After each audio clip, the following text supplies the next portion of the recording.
வணக்கம் நண்பர்களே. இன்றைய வீடியோவில் நாம் பார்க்க போவது தமிழக அரசியலில் பெரும் புயலை கிளப்பியிருக்கும் ஒரு சூடான விவகாரத்தை பற்றி தான். விஜய்க்கு ஒரே நாளில் 3 சிக்கல். ஒன்றுக்கு அவரே காரணம், மற்ற 2ம் அமைச்சர்கள் என்ற தலைப்பில் வெளியாகியுள்ள செய்தி முழு பின்னணியை எந்தவித சார்புமின்றி ஆழமாக அலசப்போகிறோம். இந்த வீடியோவை கிப் செய்யாமல் முழுமையாக பாருங்கள். தமிழகத்தை காக்க ஒரு சூப்பர் ஹீரோ வருவார் என்று காத்திருந்த மக்களுக்கு சினிமா உச்ச நட்சத்திரமான விஜய் நேரடியாக அரசியல் களம் கண்டது பெரும் நம்பிக்கையை கொடுத்தது. வேட்பாளர் யார், அவரது பின்புலம் என்ன என்று கூட பார்க்காமல் விஜய் என்ற ஒற்றை மனிதனை நம்பி மக்கள் வாக்களித்து அவரை அரியணையில் ஏற்றியுள்ளனர். ஆனால் அப்படிப்பட்ட மக்கள் செல்வாக்கை பெற்ற விஜயின் தாவேகா இன்று ஒரே நாளில் 3 பெரும் விமர்சனங்களை சந்தித்துள்ளது. தமிழ்நாடு அரசின் டெல்லி சிறப்பு பிரதிநிதி என்பது சாதாரண பதவி அல்ல. இது ஒரு கேபினட் அமைச்சருக்கு நிகரான அதிகாரம் கொண்ட பதவி.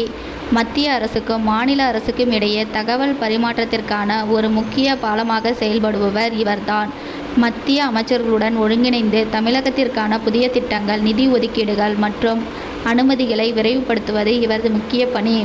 பொதுவாக இந்த பதவிக்கு மூத்த அரசியல்வாதிகள், முன்னாள் MP, MLAக்கள் அல்லது சட்டம் பயின்ற அனுபவம் மிக்கவர்களை தான் நியமிப்பது வழக்கம். ஆனால் இந்த முக்கிய பொறுப்புக்கு சினிமா தயாரிப்பாளர் கே. வெங்கட நாராயணாவை விஜய் நியமித்துள்ளார். தலைமைச் செயலாளர் சாய்குமார் இதற்கான அரசாணையை வெளியிட்டுள்ளார். வெங்கட நாராயணா விஜய் நடித்துள்ள ஜனநாயகன் திரைப்படத்தின் தயாரிப்பாளர் ஆவார். அது மட்டுமின்றி அவர் கர்நாடகாவைச் சேர்ந்தவர் மற்றும் அம்மாநில முதல்வர் K. சிவகுமாருக்கு மிக நெருக்கமானவர் என்றும் கூறப்படுகிறது. ஒரு மாநிலத்தின் மிக முக்கிய பிரதிநிதி பொறுப்பை எவ்வித அரசியல் முன் அனுபவமும் இல்லாத ஒரு சினிமா தயாரிப்பாளருக்கு வழங்கியது கடும் விமர்சனத்தை ஏற்படுத்தியுள்ளது. இந்த முடிவை எடுப்பதற்கு முன்பு குறைந்தபட்சம் மூத்த IAS அதிகாரியிடமாவது ஆலோசனை செய்திருக்க வேண்டாமா? கூட்டணி கட்சிகளும் மக்களும் இதை எப்படி பார்ப்பார்கள் என்று விஜய் யோசித்திருக்க வேண்டும் என்று அரசியல் விமர்சகர்கள் கருத்து தெரிவித்து வருகின்றனர்.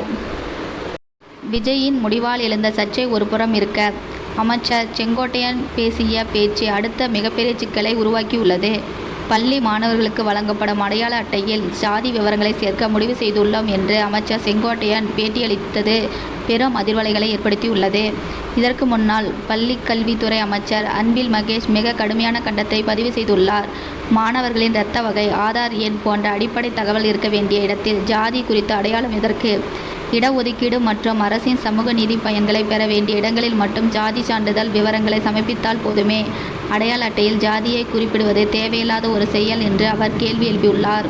பள்ளிக்கூடங்களில் ஏற்றத்தாழ்வுகளை ஒழிக்க சீருடை போன்ற திட்டங்கள் இருக்கும் நிலையில் ID கார்டில் சாதியை குறிப்பிடுவது பிற்போக்குத்தனமானது என பல தரப்பிலிருந்து அமைச்சருக்கு எதிராக கண்டனங்கள் குவிந்து வருகின்றன. மூன்றாவதாக, அமைச்சர் சரத்குமார் தொடர்பான ஒரு பழைய IPL வீடியோ இப்பொழுது மீண்டும் வைரலாகி அவரது அமைச்சர் பதவிக்கு உலை வைக்கும் அளவுக்கு விஸ்வரூபம் எடுத்துள்ளது. 2 ஆண்டுகளுக்கு முன்பு IPL கிரிக்கெட் போட்டியின் போது சரத்குமார் ஒரு மாத்திரையை பொடியாக்குவது போன்ற வீடியோ வெளியானது. அந்த வீடியோவை கையில் எடுத்த எதிர்க்கட்சி அமைச்சர் பொது இடத்தில் போதைப்பொருள் பயன்படுத்துகிறார் என்று பகிரங்கமாக குற்றம் சாட்டத் தொடங்கினர். இதற்கு விளக்கம் அளித்த சரத்குமார், அது போதைப்பொருள் அல்ல, 1 வயது குழந்தைக்கு வழங்குவதற்கான மாத்திரை பொடியாக்கி வைத்திருந்தேன் என்று கூறினார். ஆனால் நெட்டிசன்கள் மற்றும் எதிர்க்கட்சியினர் இதையும் விடவில்லை. மைதானத்தில் வைத்து ஒரு குழந்தைக்கு மாத்திரை பொடியாக்கி கொடுக்க எந்த மருத்துவர் பரிந்துரைத்தார்?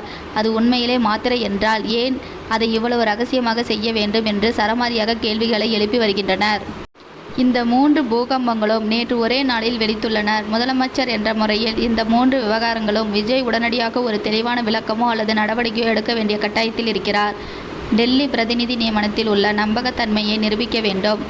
மாணவர் ID கார்டில் ஜாதி என்ற பிற்போக்குத்தனமான முடிவை உடனடியாக திரும்ப பெற செய்ய வேண்டும். அமைச்சர் சரத்குமார் விவகாரத்தில் உண்மையை மக்களுக்கு தெளிவுபடுத்த வேண்டும். இதை அவர் செய்ய தவறினால் மக்கள் அவர் மீது வைத்துள்ள அதீத நம்பிக்கைக்கு அதுவே மிகப்பெரிய சறுக்கலாக அமையும் என்று அரசியல் நோக்கர்கள் கருதுகிறார்கள். நண்பர்களே, விஜயின் இந்த சவால்கள் குறித்து நீங்கள் என்ன நினைக்கிறீர்கள்? டெல்லி பிரதிநிதியாக ஒரு சினிமா தயாரிப்பாளரை நியமிப்பது சரியா? மாணவர் அடையாள அட்டையில் ஜாதி தேவையா? உங்கள் கருத்துக்களை கீழே கமெண்டில் பதிவு செய்யுங்கள். இந்த வீடியோ குறித்து உங்கள் சிந்தனைகளை விவாதிக்கலாம்.